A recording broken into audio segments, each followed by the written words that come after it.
Hello everyone, प्यारे बच्चों, आज की इस वीडियो में हम पोइट्री की सेकंड पोएम जिसका टाइटल है फायर एंड आइस उसको पढ़ेंगे और उसके बाद इस कविता के सारांश को समझेंगे। ये कविता रॉबर्ट ली फ्रॉस्ट द्वारा लिखी गई है और इसका टॉपिक भी बहुत अच्छा है। सबसे पहले हम इस कविता को पढ़ लेते हैं, उसके बाद सारांश को समझेंगे। तो शुरू करते हैं। Some say the world will end in fire, some say in ice. From what I have tasted of desire, I hold with those who favor fire. But if it had to perish twice, I think I know enough of hate to say that for destruction ice is also great and would suffice. तो प्यारे बच्चों, इस कविता में भी आठ पंक्तियाँ हैं।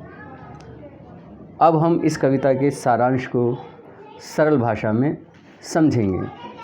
इस कविता का सारांश कुछ इस तरह से है कि इस कविता में कवि रॉबर्ट फ्रॉस्ट विश्व विनाश की दो संभावनाओं की घोषणा करता है। कुछ लोगों का कहना है कि प्रलय, जिसे हम क़यामत भी बोलते हैं, वो अग्नि से होगी, अर्थात आग से होगी। दूसरों के अनुसार प्रलय या क़यामत बर्फ़ से होगी। कवि अग्नि अर्थात आग की तुलना इच्छा से करता है।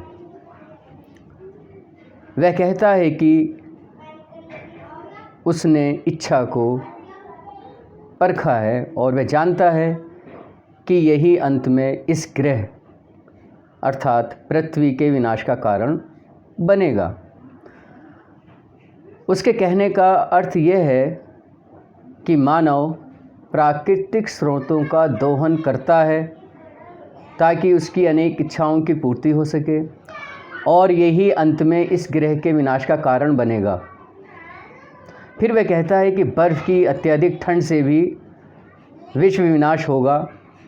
वह बर्फ़ की तुलना घृणा से करता है, नफ़रत से करता है।